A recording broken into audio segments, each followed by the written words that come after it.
ব্যবসার ক্ষেত্রে সে দিতেই পারে, তবে 100 টাকায় তিরামিসু দেওয়াটা অসম্ভব। এতটুকু একটা চিজ ক্রিমের দাম 700 টাকা। দেখেন ভিতরে লেডি ফিঙ্গার দেখা যাচ্ছে। তিরামিসু কেক, তিরামিসু একটা ডেজার্ট, তিরামিসু কোনো কেক না। ফার্স্ট অফ অল তিরামিসুকে কেক বলে ভুল করবেন না। হ্যাঁ, তিরামিসু কেক, তিরামিসু একটা ডেজার্ট, তিরামিসু কোনো কেক না, ঠিক আছে? অনেকে তো তিরামিসু কেক হিসেবে বিক্রি করতেছে আপু, এই ঘটনাটা হ্যাঁ দেখেন, বলেন সে তো। হয়তো চাচ্ছে একটা মানে একটা রেঞ্জে দিতে যেটা সব শ্রেণীর মানুষ খেতে পারবে।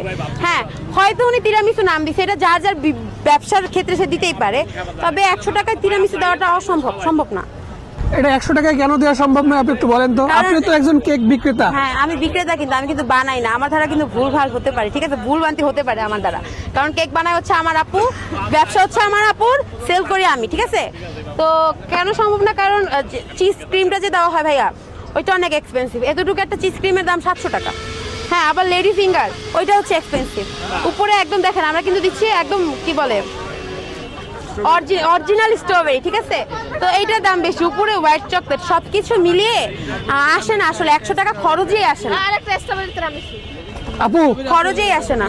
আপু, এই যে আপনি যে তিরামিসুটা নিয়ে আসছেন, জি। এটা তো আপনি তো লেডি ফিঙ্গার ইউজ করছেন নাকি? হ্যাঁ। আসলে এই তিরামিসু কেকটা একটু দেখান তো। এই দেখেন ভিতরে লেডি ফিঙ্গার দেখা যাচ্ছে, হোপ দেখা যাচ্ছে।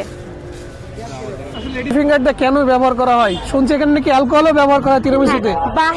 বাহিরের দেশগুলোতে করে অ্যালকোহল, বাট আমরা তো ফার্স্ট অফ অল মুসলিম, আমাদের জন্য এটা পুরো হারাম। আমরা করছি না, আমরা কিন্তু কফি বেস করছি, কফি বেস করে তারপর করতেছি, তো আমাদেরটা হালাল আলহামদুলিল্লাহ। আমি তো 100 টাকায় করছি না, প্রথমত আমি করছি 200 টাকায়। আর আমি 200 টাকায় যে আহামরি লাভ করছি বিষয়টা তা না।